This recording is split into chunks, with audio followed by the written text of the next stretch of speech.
کے اندر ایک دروازہ ہے جس کا نام الریان ہے، یدخل منہ الصائمون، جس سے صرف روزہ دار ہی داخل کیے جائیں گے۔ حضرت سہل بن سعد رضی اللہ عنہ کا بیان ہے، قیامت کے دن اللہ پوچھے گا این الصائمون، روزہ دار کا ڈھال بن جائے گا، اس چیز سے جہنم سے ڈھال بن جائے گا کہ قدر کر لو اللہ کا۔ کتنے ایسے لوگ جو اب نہیں ہے، جن کی خواہش تھی کہ ہم ماہ مبارک پائیں گے، اس کے فائدہ اٹھائیں گے، لیکن جنہیں ملا انہیں قدر کرنے کی توفیق قدرت صاحب تراویح ہو رہی ہے، ادھر کھیل رہا یہ کیا پتا کرنا ہے، مسجد کی بے حرمتی، نماز کی بے حرمتی، یہ کیا پتا کرنا ہے، نام ہونے کے باوجود بھی ہم برائیوں سے پرہیز نہ کر سکے، تو اللہ کی قسم خیر مہینے میں کبھی ہم سے پرہیز نہیں ہوگا۔ مرنا سب کو ہے، اللہ کے پاس سب کو جانا ہے، ہر ایک اگر اپنی اصلاح کر لے اور یہاں اللہ کے پاس پہنچنے سے پہلے کو جواب مانے تو اللہ کی قسم دنیا بھی رکھ رہے ہیں، ایک سفارش تیار کر رہے ہیں، وہیں پر تلاوت قرآن پاک اس مہینے میں بکثرت کرو، اور دوسرا سفارشی اپنے لیے تیار کرو، چیخو پکار کی آواز سنائیں۔ پیارے نبی نے پوچھا کہ کیسی آواز ہے، تو آپ کو بتایا گیا کہ وہ لوگ ہیں جو دنیا میں بغیر کسی شرعی عذر کے رمضان کے روزے چھوڑا کرتے، دن کی حالت میں کھاتے پیتے نظر آتے تھے۔ ہاں ان کی بات ہے، یہ جو دونوں ہونٹ کے کنارے حصے ہیں یہاں سے یہاں تک چیر دیے جا رہے ہیں، عمدہ قسم کی خوشبو ہے۔ اللہ کے رسول صلی اللہ علیہ وسلم فرما رہے ہیں روزہ دار کے منہ سے بو نکلتی ہے، دن بھر بھوکا پیاسا رہنے کی وجہ سے، میدا کھاتے رہنے کی وجہ سے ایک قسم کی بو پیدا ہو جاتی ہے۔ کہا اللہ کے نبی روزہ داروں کا یہ مقام ہے، روزہ داروں کی اہمیت اتنی بڑی ہے کہ اس کے منہ سے جو بو نکل رہی ہے جو کہ کراہت کی وجہ بن سکتی ہے، ہم ایک دوسرے کے سامنے کھڑے ہوتے رہتے کسی کے منہ سے بو آ رہی ہے، لیکن اگر روزہ دار کے منہ سے صفائی کے باوجود بھی آ رہی ہے، میدا کھانے رہنے کی وجہ سے، بھوکے پیاسے رہنے کی وجہ سے، تو پیارے نبی فرما رہے ہیں اطیب عند اللہ من ریح المسک، تو اللہ کے یہاں کستوری سے بھی زیادہ مسلم له ومن يضلل فلا هادي له، واشهد ان لا اله الا الله وحده لا شريك له، واشهد ان محمدا عبده ورسوله، اما بعد فان خير الحديث كتاب الله، وخير الهدي هدي محمد صلى الله عليه وسلم، وشر الأمور محدثاتها، وكل محدثة بدعة، وكل بدعة ضلالة، وكل ضلالة في النار۔ أعوذ بالله السميع العليم من الشيطان الرجيم، بسم الله الرحمن الرحيم، يا أيها الذين آمنوا كتب عليكم الصيام كما كتب على الذين من قبلكم لعلكم تتقون، قال النبي صلى الله عليه وسلم من صام رمضان إيمانا واحتسابا غفر له ما تقدم من ذنبه۔ محترم بھائیوں بزرگوں، ہماری بھائی اور بہن، مدعو سنا کی بڑائی و برتری اس اللہ عز و جل کے لیے لائق و زیبا ہے جو ہم سب کا خالق و مالک، ربی، پالنہار، نگہبان و نگہدار ہے۔ بعد ان کے تو درود و سلام نازل ہوں اللہ کے تمام بھیجے گئے انبیاء و رسول پر، خصوصاً بالخصوص محمد مجتبی محمد مصطفیٰ صلی اللہ تعالیٰ علیہ وسلم پر، جن کے ذریعے اللہ تعالیٰ نے ہمیں اور آپ کو سب سے بڑی دولت، ایمان کی دولت نصیب فرمائی ہے۔ اللہم صلی وسلم وبارک علیہ۔ حضرات گرامی پر پچھلے خطبے جمعے ماہ رمضان المبارک کی فضیلت سے متعلق کچھ باتیں آپ کے بیچ رکھی گئی تھی۔ آج روزہ داروں کا مقام اور روزہ خوروں کا انجام اس تعلق سے کچھ باتیں رکھنے کا خواہش مند ہوں۔ دعا گو ہوں رب العالمین سے کہ ہمارے الہ ہمیں حق بات کہنے کی توفیق عنایت فرما، کہنے والے اور سننے والے کو مکمل طور پر عمل پیرا ہونے کی توفیق دے، آمین تقبل یا رب العالمین۔ ہم نے پچھلے خطبے میں جانا کہ ماہ مبارک کا مل جانا یقیناً بہت بڑی سعادت مندی کی بات ہے، بڑی خوش نصیبی ہے جنہیں اللہ تعالیٰ نے یہ ماہ مبارک رمضان کا مہینہ عنایت پھر بھی اگر اس مہینے کے تقدس کا خیال نہ رکھا، اس کے فیوز و برکات سے ہم اپنے دامن کو نہ بھریں، تو یہ بھی بات آئی تھی کہ ہم سے بڑا مخلوق شخص کوئی نہیں ہوگا۔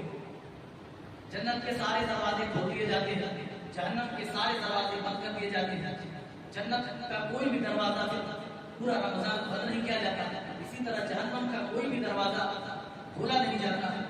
اور اس کے اندر ایک رات ایسی بھی آتی ہے جس میں جاگ لینا، عبادت کرنے کا بتایا گیا کہ 1000 مہینوں کی بات ہے، 1000 مہینوں۔ اور آپ فضیلتیں سنتے جائیں، پیارے رسول صلی اللہ علیہ وسلم نے ارشاد فرمایا وَلِلَّهِ عُتَقَاءُ مِنَ النَّارِ فِي كُلِّ لَيْلَةٍ، یہ وہ مہینہ ہے جس کی ہر رات کے اندر اللہ تعالیٰ اپنے بندوں کو جہنم سے آزادی نصیب فرماتا ہے۔ اللہ اکبر، جہنم سے آزادی۔ روزہ داروں کا کیا مقام ہے، روزوں کا کیا مقام ہے؟ میرے ساتھیوں، اس سلسلے میں پچھلے خطبے میں یہ بات آئی تھی کہ اللہ تعالیٰ نے دیگر تمام اعمال کے بارے میں فرمایا کل عمل ابن آدم لہ الا الصوم، حدیث قدسی کی کہ ابن آدم کے سارے اعمال اسی کے لیے ہیں سوائے روزے کے، فإنہ لی وأنا أجزی بہ، کیونکہ بندے نے میرے لیے روزہ رکھا ہے، لہذا میں ہی بندے کو بے حساب اجر و ثواب دوں گا۔ اللہ تعالیٰ نے روزے کا اجر بتایا تھا۔ ہم نماز پڑھتے ہیں اللہ کے لیے، صدقات و خیرات کر رہے ہیں اللہ کے لیے، دیگر نیک اعمال ہم کر رہے ہیں اللہ کے لیے، تمام طرح کی عبادات، تمام طرح کی بندگیاں، ہماری ریاضتیں سب اللہ کے لیے۔ اور اللہ تعالیٰ نے ہمیں قرآن میں عقیدہ دیا اللہ کے لیے کیوں؟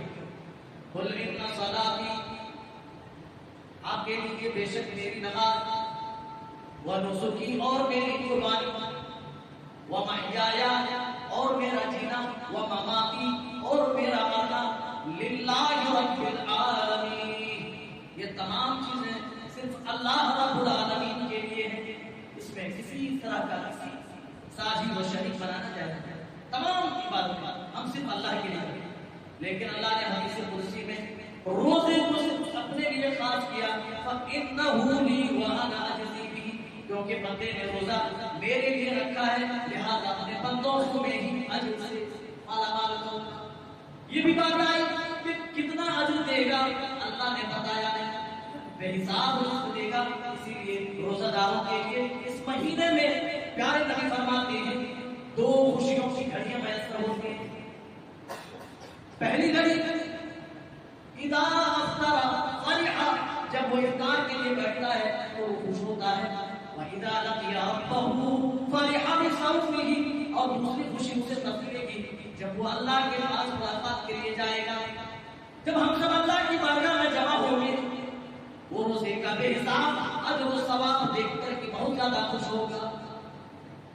روزہ داروں کا اتنا بڑا اللہ کے یہاں مقام ہے، اتنا بڑا مقام ہے۔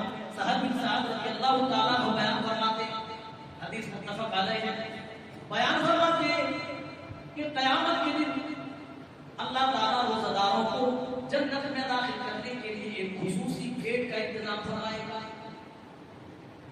ایک الگ ہی دروازہ ہوگا۔ ان فی الجنت بابا یقال له الریان، جنت کے اندر ایک دروازہ ہے جس کا نام الریان ہے، یدخل منہ الصائمون، جس سے صرف روزہ دار ہی داخل کیے جائیں گے۔ حضرت سہل بن سعد رضی اللہ عنہ کا بیان ہے، قیامت کے دن اللہ پوچھے گا این الصائمون، روزہ دار کہاں ہیں؟ روزہ دار اٹھ کر کھڑے ہو جائیں گے، اللہ تعالیٰ پھر انہیں حکم دے گا روزہ دارو، ہم نے تمہارے روزوں کی برکت سے ہم نے تمہارے لیے خصوصی دروازے کا انتظام کیا ہے، تمہارے لیے خصوصی گیٹ کا انتظام کیا ہے، اور روزہ دارو آؤ باب الریان سے تم جنت کے اندر داخل ہو جاؤ۔ خصوصی گیٹ سے ان کو جنت کے اندر انٹری دی جائے گی، اور دوسرے لوگ جو جنت کے اندر پرویش کریں گے، پیارے رسول صلی اللہ علیہ وسلم فرماتے جن کی زندگی میں بہت زیادہ نمازیں ہوں گی ان کو باب الصلاۃ سے جنت کے اندر داخل کیا جائے گا۔ بہت زیادہ صدقات و خیرات کرنے والا ہوگا، اس کو اللہ تعالیٰ باب الصدقہ سے سے داخل کرے گا، اور اللہ تعالیٰ روزداروں کو باب الریان سے داخل کرے گا. اسی طرح جہاد کرنے والوں کو باب الجہاد سے اللہ تعالیٰ پرویش کرے گا. اسی کے بارے میں پیارے نبی نے فرمایا من انفق زوجین، جو اللہ کی راہ میں جوڑے خرچ کرتا ہے، کوئی چیز خرچ کرے تو ایک نہیں بلکہ ڈبل خرچ کرے، تو پیارے نبی فرماتے ہیں قیامت کے دن اس کے لیے جنت کے تمام دروازوں سے پکارا جائے گا. حضرت ابو بکر اسی بات کو بیان فرماتے ہیں اللہ کے رسول وہاں تو روزہ دار باب الریان سے داخل ہوں گے، نمازی باب الصلاۃ سے داخل ہوں گے، صدقات و خیرات کرنے والے اور اس معاملے میں پیش رہنے والے باب الصدقہ سے داخل کیے جائیں گے. کیا کوئی اس دن ایسا ہی ہوگا جنہیں جنت کے تمام دروازوں سے پکارا جائے گا؟ پیارے نبی نے فرمایا ہاں ہاں اے ابو بکر وانت منہم، اور تم بھی انہی لوگوں میں سے ہو جنہیں جنت کے تمام دروازوں سے پکارا جائے گا، جنہیں جنت میں تمام دروازوں سے داخل ہونے کی اجازت ملے گی. پیارے نبی عمل بتا رہے ہیں میرے ساتھیوں، چاہتے ہو کہ قیامت کا دن ہو اور تم جب جنت میں انٹری کے لیے جاؤ تو جنت کے ہر دروازے سے تمہیں پکارا جائے. پیارے نبی نے ایک عمل بتایا من انفق زوجین، جو اللہ کی راہ میں خرچ کرے تو جوڑے خرچ کرے، ایک کے بجائے دو خرچ کرے. قیامت کا دن ہوگا اللہ تعالیٰ تمہیں یہ حکم دے گا جنت کے تمام دروازوں سے انہیں پکارا جائے. اس کی مرضی ہے وہ جس دروازے سے داخل ہو. اللہ اتنا بڑا مقام روزہ داروں کا کہ ان کے لیے خصوصی گیٹ کا انتظام ہوگا. اچھا یہ روزہ کیا ہے؟ پیارے رسول صلی اللہ علیہ وسلم نے فرمایا یہ روزہ کو ڈھال ہے. کئی موقعوں پر آپ نے روزے کو ڈھال کہا ہے. ایک بار فرمایا الصوم جنۃ کجنۃ احدکم من النار، یہ روزہ تو جہنم کے لیے ڈھال ہے، جس طرح تم میں کوئی لڑائی کے لیے ڈھال استعمال کرتا ہے. لڑائی کا آپ نے دیکھا ہوگا، لڑائی کرنے والے مجاہد دشمنوں کی ضرب سے بچنے کے لیے ایک ڈھال کا استعمال کرتے، ایک ہاتھ میں ڈھال ہوتی ہے اور دوسرے ہاتھ میں تلوار ہوتی ہے. پیارے نبی فرما رہے ہیں روزہ داروں کے لیے اس کا روزہ ڈھال بن جائے گا، اس چیز سے جہنم سے ڈھال بن جائے گا. الصوم جنۃ من النار کجنۃ احدکم، جس طرح تم میں سے کسی کے پاس میدان جنگ میں، میدان کارزار میں دشمنوں کی ضرب سے بچنے کے لیے ڈھال ہوا کرتا ہے، اسی طرح میری امت کے لوگوں تمہیں جہنم سے بچنا ہے تو روزے کو ڈھال بناؤ. کتنے بدنصیب ہیں وہ لوگ جنہیں یہ مہینہ نصیب تو ہوا لیکن انہیں روزہ رکھنے کی توفیق نہ ملی. میرے بھائیوں ذرا غور کرو، پیارے نبی اس حدیث میں روزے کو ڈھال بتا رہے ہیں. حضرت امامہ رضی اللہ تعالیٰ عنہ اللہ کے رسول کے پاس آئے اور کہنے لگے یا رسول اللہ میں جنت کا متلاشی ہوں، میں جنت کا طلبگار ہوں، میں جنت میں جانا چاہتا ہوں. اللہ کے رسول کوئی عمل بتائے جس عمل کو میں کروں تو اللہ تعالیٰ ڈائریکٹ مجھے جنت کے اندر داخل فرما دے. میرے ساتھیوں پیارے رسول صلی اللہ علیہ وسلم نے کسی اور چیز اور کسی اور عمل کے بارے میں نہیں بتایا، اور روزے کو اپنے اوپر بوجھ سمجھنے والوں پیارے نبی صلی اللہ علیہ وسلم نے جانتے ہوئے امامہ رضی اللہ تعالیٰ عنہ کو اس عمل کی وصیت فرمائی. فرمایا فعلیک بالصوم، اے امامہ تم اپنے اوپر روزے کو لازم پکڑو، فإنہ لا عدل، کیونکہ اس کے برابر اجر و ثواب کے معاملے میں اور کوئی دوسری چیز نہیں ہے. روزہ رکھ رہے ہیں اور پوری کرنے کے لیے کہ بقیہ لوگ رکھ رہے ہیں اس کے رکھ رہے ہیں. اگر لوگوں کے خانہ خانی کا خوف نہ ہو تو اللہ کی قسم کتنے ایسے کمزور ایمان والے ہیں جو روزہ چھوڑ دیں گے، جو تراویح ترک کر دیں گے، پنج وقتہ نمازوں سے بھی پھر جائیں گے. کتنی سستی اور کاہلی ہو رہی ہے. جب پڑھنا نہیں ہے تو سستی کاہلی سے کیوں پڑھے بھائی؟ اور نہیں پڑھنا تو کوئی فتویٰ کی چیز تھوڑے ہے. میں نے درس قرآن میں بھی بتایا ارے نہیں پڑھنا ہے تو کیا ضروری ہے بھائی؟ کم از کم نماز کا مذاق تو بناؤ، تراویح کا سال میں ایک بار تراویح کا موقع آتا ہے، پورا قرآن سننے کا موقع آتا ہے. ان میں سے اکثر تو باہر ہو جاتے ہیں. کچھ مخصوص لوگ اگر سنتے بھی ہیں تو ایسا لگتا ہے کہ زبردستی کرپٹی پر بندوق رکھ کے پڑھایا جا رہا ہے. میرے بھائیوں دین کے کام میں زبردستی نہیں کرتے. والی چیز نہیں ہے. نہیں پڑھنا آپ چلے جائیں, آپ اپنے گھروں میں آرام کریں, آپ کو آرام کی ضرورت ہے. لیکن اگر پڑھنا ہے تو اللہ کی رضا اور خوشنودی کے لیے پڑھو. یہ اپنے اوپر بوجھ سمجھ کر مت پڑھو. اسی طرح روزہ رکھنا ہے تو اپنے اوپر بوجھ سمجھ کر کے مت رکھو. اللہ کی قسم اگر اس طرح عمل کرو گے تو اللہ کے یہاں رتی کے برابر بھی اس کا اجر ملنے والا ہے. رتی سمجھ ذرہ مائکروسکوپ سے دیکھیں کوئی چیز تب وہ چیز نظر آئے, اتنا برابر بھی اجر نہیں ملے گا. کیوں اپنے اعمال کو برباد کرتے ہو, خراب کرتے ہو؟ یہ مسلمانوں کے جوش و خروش کا عالم میں آپ کو بتاؤں. جب رمضان مبارک کا مہینہ شروع ہوتا ہے تب ان کے جوش و جذبے کا حال اللہ ہوتا ہے. ایسے کودتے وضو خانے میں بیٹھے کی طرف ڈٹراتے ہیں. ارے جب برسات کی پہلی بارش ہوتی ہے, جب ٹیلے میدان اور گڈھے تالاب سے بھر جاتے ہیں تو ان گڈھوں اور تالابوں میں میٹ جمع ہو کر اس طرح کرتے ہیں جیسے ہی رمضان کا چاند چاہتا ہے وضو خانے اور مسجد کھچاکھچ بھر جاتے ہیں, سفید کیوں پڑنے لگتی ہے. یہ اس قدر برساتی میڈم کی طرح ٹکراتے ہیں, سفید کیوں پڑنے لگتی ہے. لیکن جیسے ہی رمضان مبارک کا مہینہ گزرتے اپنی انتہا پہ جاتا ہے ان کی اطاعت کا جذبہ بھی دھیرے دھیرے کم ہوتا جاتا ہے. یاد رکھو مومنین کی صفات مومنین کی انرجی جو شروع میں ہوتی ہے وہی آخر میں ہوتی ہے. اللہ سے اجر پانے کی امید کرنے والے لوگ یہ جمعہ جمعاتی والا ایمان لے کر کے نہیں دوڑتے نہیں کرتے. ان کا ایک مقصد ہے اللہ کی رضا. وہ تو اس مہینے کو بھی خوش قسمتی سمجھتے ہیں, یہ مہینہ ملا ہے نا میرا کرم, تمہاری طرح بوجھ نہیں سمجھتے. اس مہینے کی قدر کر لو اللہ کی. کتنے ایسے لوگ جو اب نہیں ہیں, جن کی خواہش نہیں کہ ہم ماہ مبارک پائیں گے, اس سے فائدہ اٹھائیں گے, لیکن جنہیں ملا انہیں قدر کرنے کی توفیق قدرت صاحب تراویح ہو رہی ہے, ادھر کھیل رہا یہ کیا پتا کرنا ہے. مسجد کی بے حرمتی, نماز کی بے حرمتی, یہ کیا پتا کرنا چاہتے رکھا ہوا ہے. اللہ کے گھر کو کھلواڑ بنا رکھا. ارے نہیں پڑھنا تو جاؤ اپنے گھر میں آرام کرو. یہ کوئی فرض اور واجب نماز نہیں ہے, آرام کی ضرورت ہے, آرام کریں. لیکن اس طرح اس کا رسول کھلواڑ کا ہے جنہیں جو بھائی پڑھ رہے ہیں مطلب انہیں تو جن کے ساتھ اوقات کے ساتھ پڑھنے دیں. کہ کیا ہو رہا ہے, آپ کو نہیں کرنا, آپ کو اللہ کے پاس نہیں جانا, آپ کو ایک عمر کا حساب نہیں لینا. کیا اللہ کو حساب پیش کریں گے؟ عمر کی امتحان کے بھر سے 1 لاکھ قدر کی عمر ہے, لیکن پھر بھی ہوش کے نام سے نہیں لیتے. میرے بھائیوں, ایسے لوگوں کو بہت ہوشیار رہنے کی ضرورت ہے.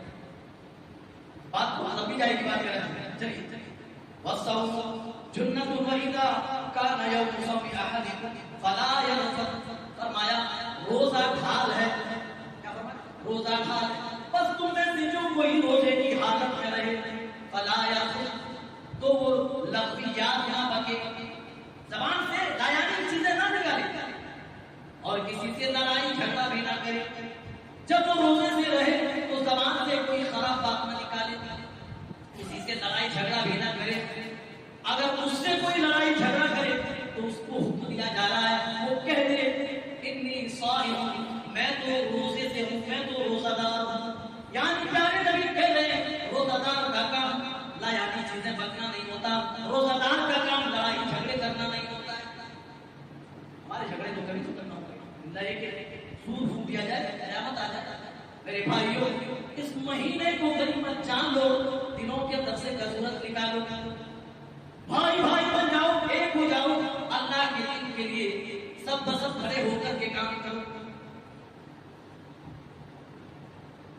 اس حدیث میں بھی روزے کو ڈھال کہا گیا اور حکم دیا گیا جب روزے کی حالت میں رہو تو لایانی چیزیں نہیں بکنا, گالی گلوچ نہیں کرنا, لڑائی جھگڑے نہیں کرنا. اور کوئی تم سے اگر لڑائی جھگڑا کرے تو بس اس سے یہ کہنا ہے کہ میں روزے سے میرا روزہ رکھنا خلاص. یہ مومن کا جواب ہوتا ہے بھائی, وہ بحث نہیں کرتے. کوئی اگر بحث کرنے پر آمادہ بھی ہو تو نظر انداز کر کے قانون سلامہ نکل جاتے ہیں.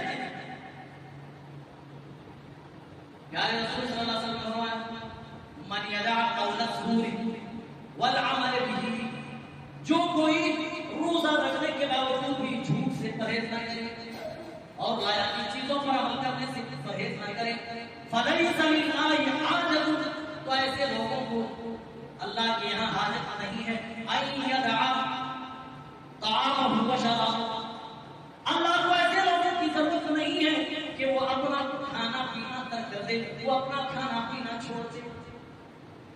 جو لوگ روزے سے ہیں لیکن غلط کاموں سے پرہیز نہیں کرتے، بس کھانا نہیں کھانا، پانی نہیں پینا، باقی سب کرو، ایک بات ہو رہا ہے، حرام بھی ڈکا لیتے ہیں، لوگوں کی غیبتیں اور چغلیاں بھی کرتے ہیں، اور دوسرے کام بھی کرتے ہیں، لڑائی جھگڑے کے لیے مت پوچھو، یہ قوم اپنے میں تو بہت بہادر بنتے ہیں، آپس میں لڑتے تو گریبان چاٹ کر لیں گے، لیکن دشمن کے سامنے ہو تو بھیگی بھیگی ہو جائے گی، دمک جائیں گے۔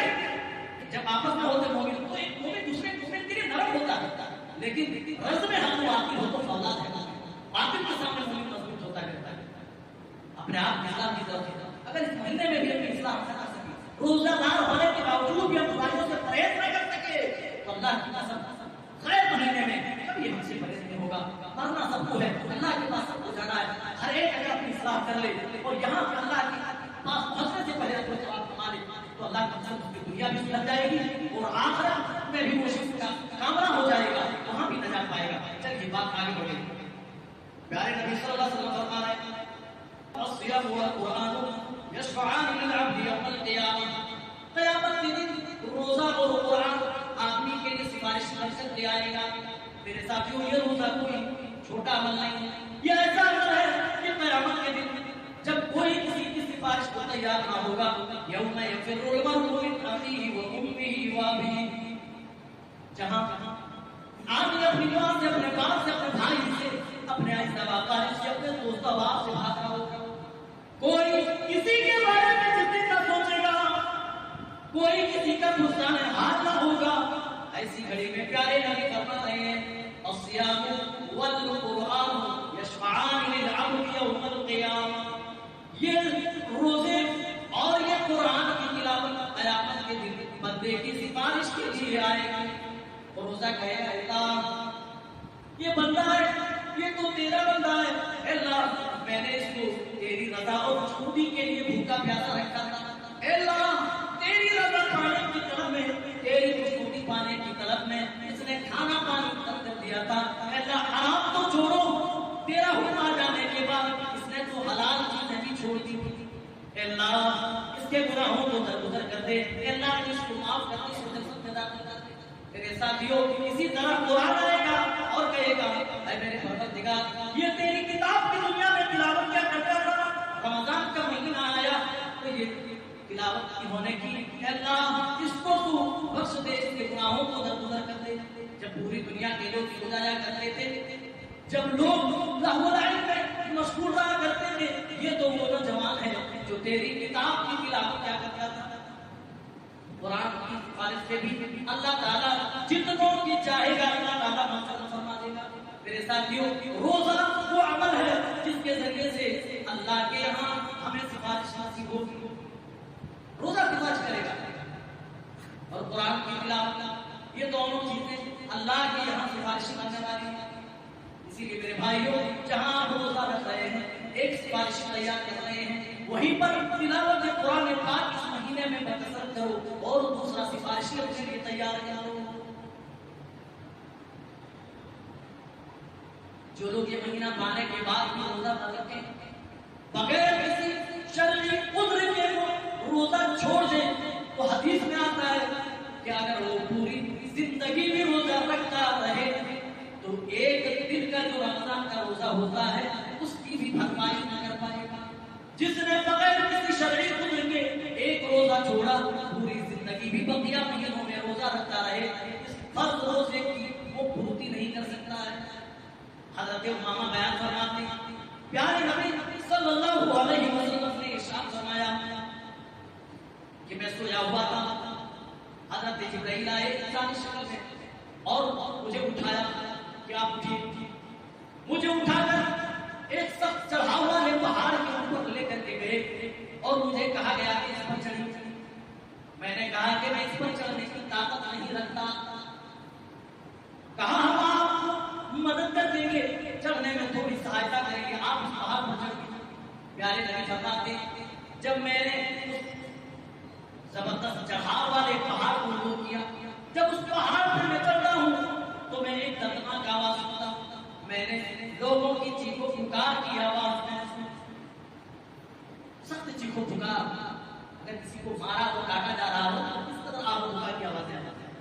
اسی طرح بکا کی آواز سنائی دی، سخت چیخو پکار کی آواز سنائی دی۔ پیارے نبی نے پوچھا یہ کیسی آواز ہے؟ تو آپ کو بتایا گیا کہ وہ لوگ ہیں جو دنیا میں بغیر کسی شرعی عذر کے رمضان کے روزے چھوڑا کرتے تھے، دن کی حالت میں کھاتے پیتے نظر آتے تھے۔ ہاں ان کی باتیں یہ جو دونوں ہونٹ کے کنارے حصے ہیں یہاں سے یہاں تک چیر دیے جا رہے ہیں۔ پیارے نبی فرما رہے ہیں میں کیا دیکھ رہا ہوں؟ ان کی باتیں چیری جا رہی ہے، یہاں سے منہ کے حصے سے ہونٹوں کے کنارے والے حصے سے ان کو پھاڑا جا رہا ہے، چیرا جا رہا ہے۔ میں نے پوچھا یہ کون لوگ ہیں اور انہیں اتنی بڑی سزا کیوں دی جا رہی ہے؟ تو فرمایا یہ وہ لوگ ہیں جو روزہ دار نہیں تھے، یہ وہ بے روزے دار تھے۔ رمضان کا مہینہ عنایت کیا، پھر بھی اس مہینے کے تقدس کا انہوں نے خیال نہ کیا۔ جہاں لوگ بھوکے پیاسے رہا کرتے وہیں پر یہ دن کی حالت میں کھاتے پیتے نظر آیا کرتے۔ میرے ساتھیوں ذرا غور تو کرو، اگر روزہ رمضان کا جو اللہ نے ہمارے اوپر فرض کیا ہے بغیر کسی شرعی عذر کے اگر ہم چھوڑ دیں تو اس کا گناہ کس قدر خطرناک ہے، اس کی سزا کتنی زیادہ خطرناک ہے۔ آگے بڑھیں۔ پیارے نبی فرماتے ہیں والذی نفسی بیدہ، روزہ داروں کا مقام بیان کرتے ہیں والذی نفسی بیدہ لغلوف بالصائم اطیب عند اللہ من ريح المسك۔ اللہ کی قسم، قسم اس بات کی جس کے ہاتھ میں میری جان ہے، روزہ دار کے منہ سے نکلنے والی بو اللہ کے یہاں کستوری سے بھی زیادہ پسندیدہ ہے۔ ایک عمدہ قسم کی خوشبو ہے۔ اللہ کے رسول صلی اللہ علیہ وسلم فرما رہے ہیں روزہ دار کے منہ سے جو بو نکلتی ہے دن بھر بھوکا پیاسا رہنے کی وجہ سے، معدہ خالی رہنے کی وجہ سے ایک قسم کی بو پیدا ہو جاتی ہے۔ کہا اللہ کے نبی روزہ داروں کا یہ مقام ہے، روزہ داروں کی اہمیت اتنی بڑی ہے کہ اس کے منہ سے جو بو نکل رہی ہے جو کہ کراہت کی وجہ بن سکتی ہے۔ ہم ایک دوسرے کے سامنے کھڑے ہوتے ہیں کسی کے منہ سے بو آ رہی ہے، لیکن اگر روزہ دار کے منہ سے صفائی کے باوجود بھی آ رہی ہے، معدہ خالی رہنے کی وجہ سے، بھوکے پیاسے رہنے کی وجہ سے، تو پیارے نبی فرما رہے ہیں اطیب عند اللہ من ريح المسك، تو اللہ کے یہاں کستوری سے بھی زیادہ پسندیدہ ہے۔ رسول صلی اللہ علیہ وسلم نے ایک حدیث میں فرمایا جس نے اللہ کی رضا کے لیے، اللہ کی خوشنودی کے لیے ایک دن کا روزہ رکھا، اس کا چہرہ اللہ تعالیٰ جہنم کی آگ سے 70 سال پیچھے کر دیتا ہے۔ ایک روزہ اگر اللہ کی رضا کے لیے رکھے تو 70 سال اللہ تعالیٰ جہنم سے اس کو پیچھے کر دیتا ہے۔ اللہ، یہ روزے کا اجر، یہ روزے کا مقام ہے میرے بھائی، مقام تو بہت زیادہ ہے روزے کا۔ پیارے نبی صلی اللہ علیہ وسلم نے فرمایا روزہ داروں کی فضیلت میں جہاں فرمایا الصیام جنۃ یستجن بها العبد من النار، جس طرح روزہ ڈھال ہے اور اس کے ذریعے سے اللہ تعالیٰ بندے کو جہنم کی آگ سے بچاتا ہے۔ اسی مہینے میں ادا کی جانے والی جو تراویح کی نماز ہے، اما عائشہ فرماتی ہیں اس تراویح کی نماز کے بارے میں کہ پیارے رسول صلی اللہ علیہ وسلم رات کے اخیر پہر اٹھے، رات میں اٹھے اور مسجد گئے، آپ کے ساتھ جب صحابہ تھے آپ نے صحابہ کے ساتھ نماز ادا کی، پھر جب صبح ہوئی تو دوسرے صحابہ تک کی خبر پہنچی کہ ہم نے رات میں نماز پڑھی۔ دوسری رات آئی، اما عائشہ کہتی ہیں جب دوسری رات آئی تو پہلی رات کے مطابق دوسری رات میں زیادہ لوگ حاضر ہوئے۔ پیارے نبی صلی اللہ علیہ وسلم نے نماز پڑھائی، یہی تراویح کی نماز جو ہم رمضان میں پڑھتے ہیں۔ پیارے رسول نے نماز پڑھائی، پھر آپ گھر چلے گئے، یہ پہلے دن کے مقابل زیادہ لوگ اس میں موجود تھے۔ تیسری رات آئی تو اللہ کے رسول آئے اور آپ نے نماز پڑھائی، لیکن باتیں پھیلتی جا رہی ہیں اور آخر میں پیارے نبی صلی اللہ علیہ وسلم کا یہ عمل صحابہ کے درمیان عام ہو جاتا ہے، تمام صحابہ کو پتہ لگ جاتا ہے کہ رات میں نماز ادا کی جا رہی ہے، لہذا تیسرے دن اکثر صحابہ مسجد میں جمع ہو گئے، مسجد کھچا کھچ بھر گئی۔ پیارے رسول صلی اللہ علیہ وسلم نے بھیڑ دیکھی، لیکن پھر بھی آپ نے نماز پڑھائی۔ آپ نماز پڑھا کر کے جب اپنے حجرے میں داخل ہوئے، جب چوتھی رات آئی تو چوتھی رات کو اتنے لوگ موجود تھے، اتنے لوگ موجود تھے کہ پوری کی پوری مسجد اور مسجد کی صحن پورا کھچا کھچا بھری ہوئی۔ مسجد بھری تھی، اس کا صحن بھرا تھا لوگوں سے، لیکن پیارے رسول صلی اللہ علیہ وسلم اس رات نماز پڑھانے کے لیے اپنے حجرے سے باہر تشریف نہیں لائے۔ آج ہمیں کراہت ہوتی ہے، بوجھ لگتا ہے، پیارے رسول نے ہمارا اپنا کتنا خیال ہے، اگر خیال نہ کیا ہوتا، اگر سب واجب کر دی جاتی تو ہمارا حال کیا ہوتا؟ پیارے رسول اپنے حجرے سے باہر نہیں نکلے۔ جب فجر کی اذان ہوئی، پیارے رسول صلی اللہ علیہ وسلم نے فجر کی نماز پڑھائی، نماز پڑھا کر آپ نے صحابہ کی طرف خطاب کیا اور کہا مجھے تمہارے انتظار کی کیفیت معلوم ہے کہ تم سب میرا انتظار کر رہے تھے، اللہ کی قسم مجھے کسی اور چیز نے نہیں بلکہ کسی چیز نے باہر آنے سے روکا، انی خشیت ان تفرض علیکم، میں اس بات سے ڈر رہا تھا کہ کہیں تمہارے اوپر یہ نماز فرض نہ کر دی جائے۔ صحابہ میں اتنی دلچسپی کو دیکھ کر اللہ کے رسول صلی اللہ علیہ وسلم نے تیسری دن سے پڑھانا چھوڑ دیا۔ ارے یہ شوق اور یہ جذبہ دیکھ کر کہ اللہ تعالیٰ ہمارے اوپر فرض نہ کر دے، اور ہمارے شوق اور جذبے کا کیا ہے؟ ہمیں بھی وہی سال میں ایک بار نہیں پڑھنے کا موقع ملتا، اور کوئی کام نہیں ہے، خواہ مخواہ ادھر ادھر ٹہلتے رہتے، کپڑے ہاتھ پہ رہتے کھیلتے رہتے، کوئی کام نہیں۔ اور نبی کے صحابہ کا یہ حال ہے، پہلے دن جب خبر معلوم ہوئی تو تھوڑے کم تھے، لیکن دوسرے دن بڑھ گئے، تیسرے دن اور بڑھ گئے۔ ہمارا کیا پہلے دن زیادہ تھا، دوسرے دن اور کم ہو، تیسرے دن اور کم ہو، چوتھے دن اور کم ہو، اور آخر تک صرف ایک سب بچ جائے، بس جو بقیہ 11 مہینوں کے نمازی ہیں وہی سے بچے۔ تو میرے بھائیوں ہمارا یہ حال ہے، یہ حال ہے، کس قدر ہم مدد کی امید رکھ سکتے ہیں؟ بتائیے کس امید سے رکھیں؟ جب ہم اس کے فرائض اور واجبات کی تک قدر نہ کریں، اللہ ہماری مدد کیوں کرے بھائی؟ کیوں کرے؟ کیوں نہ ہم تیری سے بات کرائیں؟ کیوں نہ ہماری داڑھیوں پر لوگوں کو بند کرائیں؟ کیوں نہ لوگ ہمیں آتکات کریں؟ یہ ساری وجوہات ہیں، اس کے لیے آج اللہ کی مدد ہمارے اوپر ہے۔ پھر ہم عائشہ سے پوچھا گیا کئی فکان صلاۃ رسول اللہ صلی اللہ علیہ وسلم، پیارے نبی صلی اللہ علیہ وسلم کی رمضان میں کیسی نمازیں ہوا کرتی تھی؟ ہم عائشہ فرماتی ہیں کہ رمضان ہو یا غیر رمضان ہو، آپ 11 رکعات سے زیادہ نہیں پڑھتے تھے۔ کیا فرمایا؟ رمضان ہو یا غیر رمضان آپ 11 سے زیادہ نہیں پڑھتے۔ پھر کیفیت بھی بتا رہے ہیں، یصلی اربعا فلا تسأل عن حسنهن وطولهن، آپ 4 پڑھتے تھے، اس کی تلاوت کی حالت مت پوچھیے، اس کی خوبصورتی کی حالت مت پوچھیے۔ آج تلاوت سے بچنے کے لیے لوگ کیا کرتے ہیں؟ جا کے وہ کھانے میں جھوٹ جھوٹ کا کھا مکھا ایسا چہرہ دو رہا ہے، کوئی وہاں بیٹھا ہے، کوئی یہاں بیٹھا ہے، اور ادھر امام صاحب پڑھ رہے ہیں، حافظ صاحب پڑھ رہے ہیں، اور جیسے امام صاحب حافظ صاحب کو اللہ مذاق نہیں کرنا،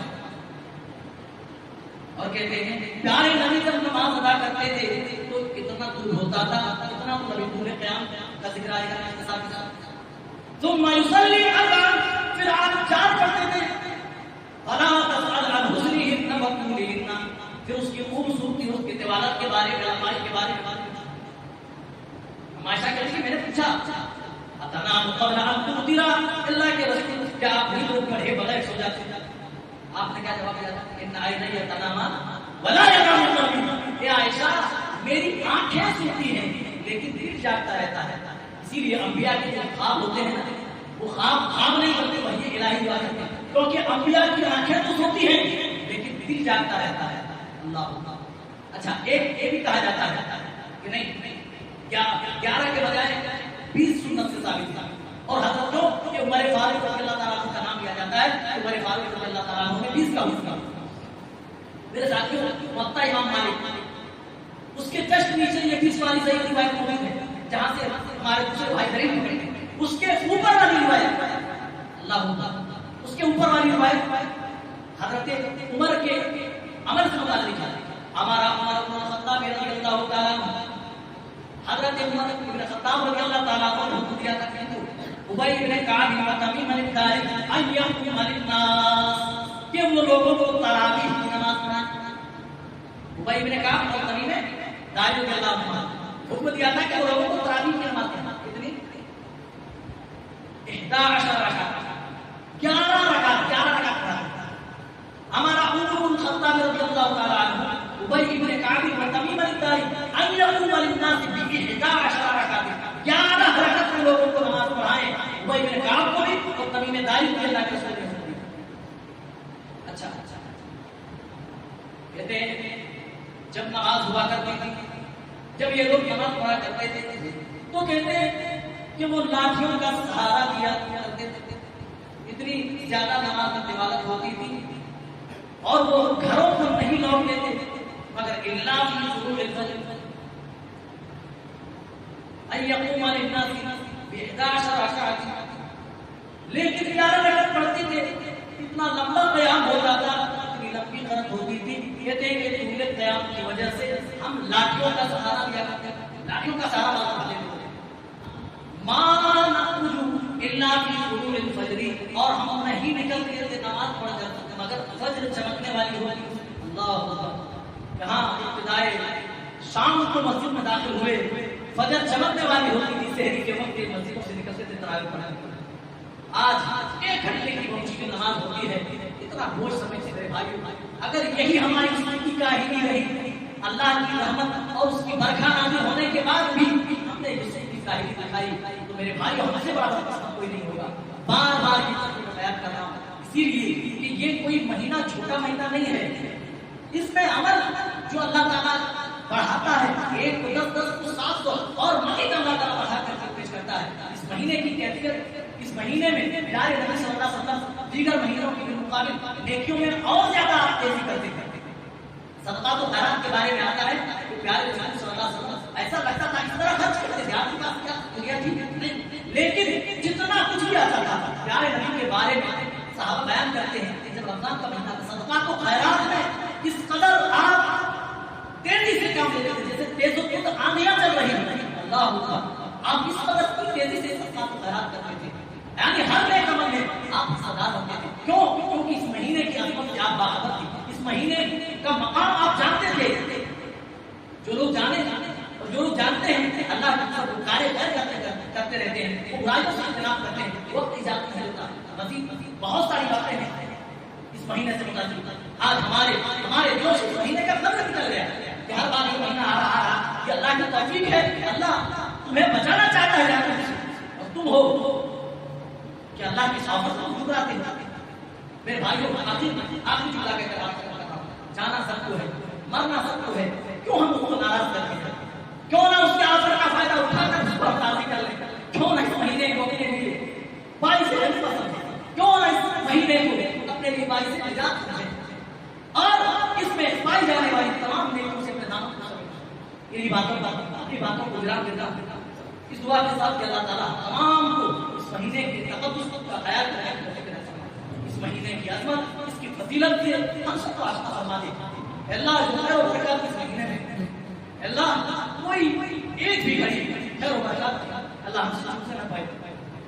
جو غلطیاں کمیاں ہیں اللہ ہمارے اندر اللہ چاہیے کہ مٹا دے. بارک اللہ لنا ولکم ونفعنا وإياكم بالآيات انه تعالى